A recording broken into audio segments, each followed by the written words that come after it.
Hello बच्चों, कैसे हैं आप लोग। तो आज हम लेकर के आए हैं हिंदी का अध्याय 7 परंपरा का मूल्यांकन, जिसके रचनाकार रामविलास शर्मा जी हैं। तो आज हम इस अध्याय से लगभग 30 क्वेश्चन लेकर के हैं, जो कि एग्जाम पॉइंट से बहुत ही इंपॉर्टेंट है। तो चलिए क्वेश्चन की शुरुआत करते हैं। पहला क्वेश्चन कहता है, परंपरा का मूल्यांकन किसकी कृति है। परंपरा का जब मूल्यांकन है वो किसकी रचना है। ए रामविलास शर्मा की, बी रामधारी सिंह दिनकर की, सी अशोक वाजपेयी की, डी यतीन्द्र मिश्र की। क्या हो जाएगा इसका आंसर। इसका जो आंसर हो जाएगा आपका option number A Ramvilas Sharma ji. Option number A Ramvilas Sharma ji. क्या हो जाएगा option number A Ramvilas Sharma ji. रुकिए थोड़ी चलिए अगला क्वेश्चन कहता है, 2 नंबर, प्रगतिशील आलोचना का विकास होता है। प्रगतिशील आलोचना का विकास होता है किससे। ए धर्म के ज्ञान से, बी साहित्य की परंपरा के ज्ञान से, सी कला के ज्ञान से, डी इतिहास के ज्ञान से। क्या हो जाएगा इसका आंसर। इसका जो आंसर हो जाएगा आपका ऑप्शन नंबर बी साहित्य की परंपरा के ज्ञान से। क्या हो जाएगा, साहित्य की परंपरा के ज्ञान से। चलिए रुको यार, क्या हो रहा है। चलिए अगला क्वेश्चन कहता है, परंपरा का मूल्यांकन पाठ के रचनाकार हैं। परंपरा का मूल्यांकन के पाठ के रचनाकार हैं। ए यतीन्द्र मिश्र, बी रविंद्रनाथ टैगोर, सी रामविलास शर्मा, डी गुणाकर मूल्य। क्या हो जाएगा आंसर इसका आपका। इसका जो आंसर हो जाएगा आपका option number C Ramvilas Sharma. चलिए अगला क्वेश्चन कहता है, तार सप्तक में कितने कवियों की कविताएं संग्रहित है। तार सप्तक में कितने कवियों की कविताएं संग्रहित है। ए 4, बी 5, सी 6, डी 7। क्या हो जाएगा इसका आंसर। तार सप्तक में कितने कवियों की कविताएं संग्रहित है, तो इसका ऑप्शन नंबर हो जाएगा आपका डी 7। कितने हैं, 7 हैं। चलिए अगला क्वेश्चन कहता है 5 नंबर, रामविलास शर्मा का जन्म कब हुआ था। रामविलास शर्मा जी का जन्म कब हुआ था। ए 10 अक्टूबर 1912, बी 20 सितंबर 1913, सी 25 नवंबर 1914, डी 10 अक्टूबर 1911। क्या हो जाएगा इसका आंसर आपका। इसका आंसर हो जाएगा आपका ऑप्शन नंबर ए 10 अक्टूबर 1912 रामविलास शर्मा जी का क्या होता है, जन्म हुआ था। तो ऑप्शन नंबर ए 10 अक्टूबर 1912। अगला क्वेश्चन कहता है, साहित्य की परंपरा का पूर्ण ज्ञान किस व्यवस्था में संभव है। साहित्य की परंपरा का पूर्ण ज्ञान किस व्यवस्था में संभव है। ए पूंजीवादी व्यवस्था में, बी जातिवादी व्यवस्था में, सी समाजवादी व्यवस्था में, डी भौतिकवादी व्यवस्था में। क्या हो जाएगा इसका आंसर आपका। इसका जो आंसर हो जाएगा आपका किस में, समाजवादी व्यवस्था में। Option number C. अगला क्वेश्चन कहता है 7 नंबर, रामविलास शर्मा ने बीए कब किया। रामविलास शर्मा जी थे बीए कब किए थे। तो ए 1932 ईस्वी में, बी 1934 ईस्वी में, सी 1933 ईस्वी में, डी 1931 ईस्वी में। रामविलास शर्मा जी थे वो लखनऊ विश्वविद्यालय से बीए किए थे। कब किए थे, तो 1932 ईस्वी में। ऑप्शन नंबर ए। चलिए अगला क्वेश्चन कहता है, साहित्य सापेक्ष रूप में क्या होता है। साहित्य सापेक्ष रूप में क्या होता है। तो ए प्राधीन, बी जड़, सी परतंत्र, डी स्वाधीन। क्या हो जाएगा इसका आंसर। इसका जो आंसर हो जाएगा आपका 8 का जो आंसर हो जाएगा आपका ऑप्शन नंबर डी स्वाधीन। साहित्य सापेक्ष क्या होता है, स्वाधीन। अगला क्वेश्चन कहता है, वायरन वायरन किस भाषा के कवि हैं। ए हिंदी, बी संस्कृत, डी अंग्रेजी, डी फ्रेंच। क्या हो जाएगा इसका आंसर। वायरन जो थे वो किस भाषा के कवि थे, तो अंग्रेजी। Option number C. अगला क्वेश्चन कहता है 10 नंबर, साहित्य में विकास प्रक्रिया की किस तरह संपन्न होती है। क्या हो जाएगा इसका आंसर। ए समाज की तरह, बी जंगल की तरह, सी शहर की तरह, डी परिवार की तरह। क्या हो जाएगा इसका आंसर। इसका जो आंसर हो जाएगा आपका समाज की तरह। साहित्य में विकास प्रक्रिया समाज की तरह संपन्न होती है। ऑप्शन नंबर ए। अगला क्वेश्चन कहता है 11 नंबर, निराला की साहित्य साधना किनकी कृति है। निराला की साहित्य साधना किनकी कृति है। ए दूधनाथ सिंह की, बी रघुवीर साय की, सी रामविलास शर्मा की, डी मुक्तिबोध की। क्या हो जाएगा इसका आंसर। निराला की साहित्य साधना किसकी कृति है, तो option number C Ramvilas Sharma ji की कृति है। अगला क्वेश्चन कहता है 12 नंबर, परंपरा का मूल्यांकन किस विधा की रचना है। परंपरा का मूल्यांकन जो है किस विधा की रचना है। ए कहानी है, बी निबंध है, सी संस्मरण है, डी लघु कथा है। क्या हो जाएगा इसका आंसर। ऑप्शन नंबर बी, ये जो है एक निबंध है। अगला क्वेश्चन कहता है कि निराला की साहित्य साधना कितने खंडों में रचित है। निराला की साहित्य साधना कितने खंडों में रचित है। 2 में, 3 खंडों में, 4 खंडों में, 5 खंडों में। क्या हो जाएगा इसका आंसर। इसका आंसर हो जाएगा ऑप्शन नंबर बी, यह जो है 3 खंडों में रचित है। Option number B. अगला क्वेश्चन कहता है 14 नंबर, रामविलास शर्मा किस संस्थान के निर्देशक बने। किस संस्थान के निर्देशक बने, तो KM हिंदी संस्थान, JM हिंदी संस्थान, हिंदी साहित्य अकादमी, डी राष्ट्रभाषा परिषद। क्या हो जाएगा इसका आंसर आपका। तो रामविलास शर्मा जी थे वो KM हिंदी संस्थान के निर्देशक बने थे। ऑप्शन नंबर ए।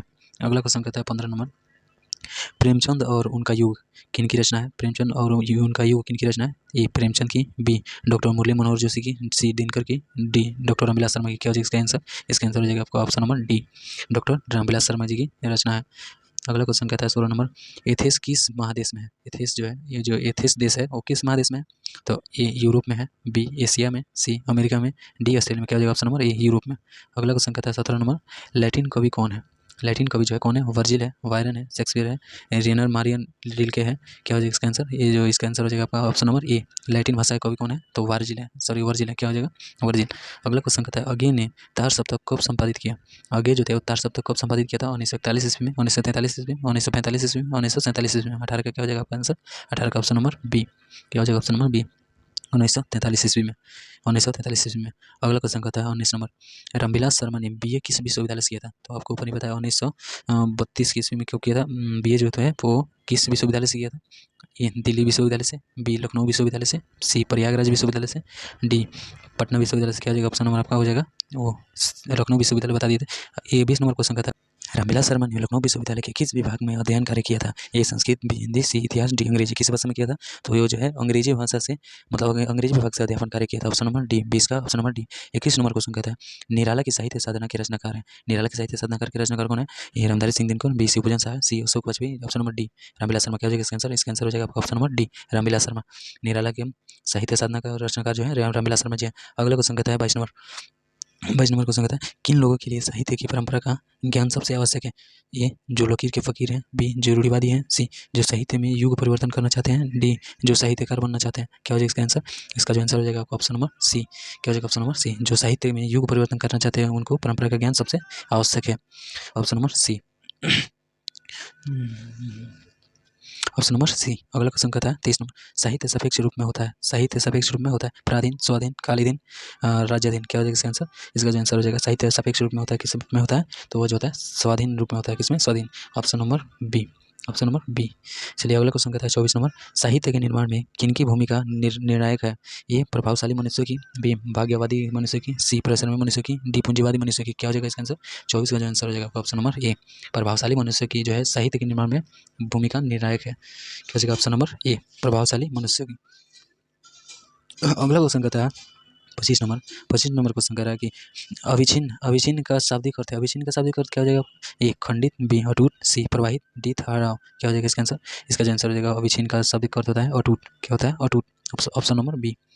अगला क्वेश्चन कहता है 26 नंबर, कौन सा ऐसा गुलाम देश था जिसकी सभ्यता से सारे यूरोप को प्रभावित किया था? कौन सा ऐसा देश था जिसकी सभ्यता सारे यूरोप देशों को प्रभावित किया था? भारत, अमेरिका, दक्षिण अफ्रीका, एथेंस। क्या हो जाएगा इसका आंसर? इसका जो आंसर हो जाएगा आपका ऑप्शन नंबर डी एथेंस जो था वो यूरोप के सारे देशों को क्या किया था? अपने सभ्यता से प्रभावित किया था। अगला क्वेश्चन कहता है 27 नंबर, आदिम का अर्थ है, आदिम का अर्थ है आदमी, अति प्राचीन, अर्वाचीन, वन मनुष्य। क्या हो जाएगा इसका आंसर? आदिम का अर्थ होता है अति प्राचीन, यानी कि बहुत पुराना जीव जो होता है उसी को आदिम बोलते हैं। Option number B. क्या हो जाएगा 27 का ऑप्शन नंबर बी। अगला क्वेश्चन कहता है 28 नंबर, किस वर्ष की क्रांति के बाद रूसी और गैर रूसी जातियों के आपसी में बहुत बड़ा परिवर्तन हुआ? 1915 की क्रांति, 1916 की क्रांति, 1917 की क्रांति, 1918 की क्रांति। क्या हो जाएगा इसका आंसर? इसका जो आंसर हो जाएगा आपका 1917 की क्रांति। जो 1917 की क्रांति थी उसके बाद ही रूसी और गैर रूसी जातियों में आपसी बहुत बड़ा परिवर्तन हुआ था। 29 नंबर क्वेश्चन कहता है सभ्यता का हर स्तर क्या नहीं होता है? धर्मयुद्ध, कर्मयुद्ध, वर्ग युद्ध, द्वंद्व युद्ध। क्या हो जाएगा? सभ्यता का हर स्तर जो होता है वो वर्ग युद्ध नहीं होता है। क्या हो जाएगा ऑप्शन नंबर? इसका हो जाएगा आपका ऑप्शन नंबर सी वर्ग युद्ध। अगला क्वेश्चन कहता है 30 नंबर, शर्मा जी ने पुरस्कार की राशि किसे दान स्वरूप दिया था?